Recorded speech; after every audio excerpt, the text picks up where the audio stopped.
আসসালামু আলাইকুম সবাইকে। আমার আজকের রেসিপি মুরগির মাংসের কোফতা কারি।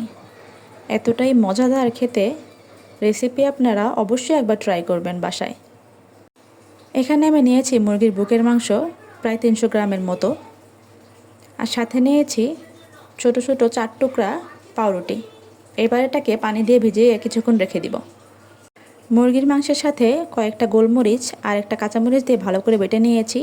সাথে দিয়ে দিলাম পরিমাণ মতো লবণ আর একটা সসের প্যাকেট, 3 টাকার সসের প্যাকেট দিয়ে দিলাম, আর দিয়ে দিলাম ভিজানো সেই পাউরুটি। এবার ভালো করে মেখে নিলাম।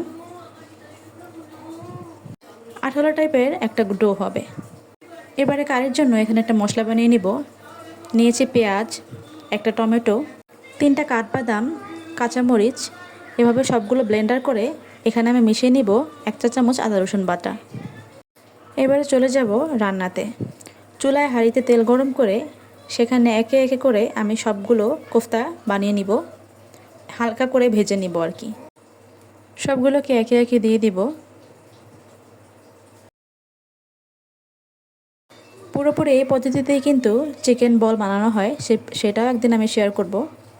তো এখান থেকে কিছুটা মাংস আমি তুলে রাখবো চিকেন বলের রেসিপি আপনাদের দেখানোর জন্য। এক পাশ হালকা ভাজা হয়ে গেলে আরেক পাশ উল্টে দিব। এটাকেও খুব হালকা করে ভেজে নিব।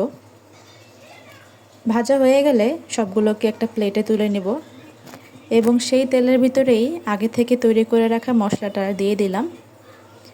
দিয়ে দেব স্বাদ মতো লবণ, আর দিয়ে দিব জিরা গুঁড়া আর সামান্য ধনিয়ার গুঁড়া। এখানে আর কোনো মশলা ব্যবহার করব না। আপনারা চাইলে এলাচ দারচিনি ব্যবহার করতে পারেন, কিন্তু আমার এরকম ঘ্রাণটাই ভাল লাগে, এজন্য আমি আর কোনো মশলা অ্যাড করব না। তো ভালো করে কষানো হয়ে গেলে এখানে দিয়ে দিব আগে থেকে ভেজে রাখা কোফতাগুলো।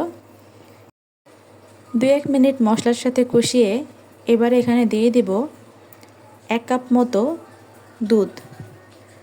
কোনো পানি ব্যবহার করা যাবে না, এখানে দুধটাই দিতে হবে, তাহলে এটার টেস্টটা 100% আসবে।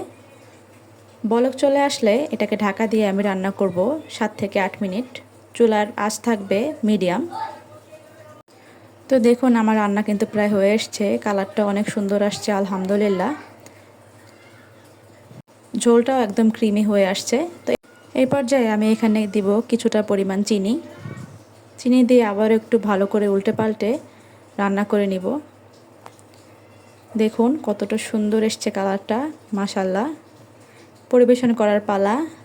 দেখুন ভিতরটা একদম জুসি, অনেক সময় হার্ড হয়ে যায়, এটা কিন্তু হার্ড হবে না। ভালো লাগলে অবশ্যই লাইক, শেয়ার, কমেন্ট করে সাথে থাকবেন। সবাইকে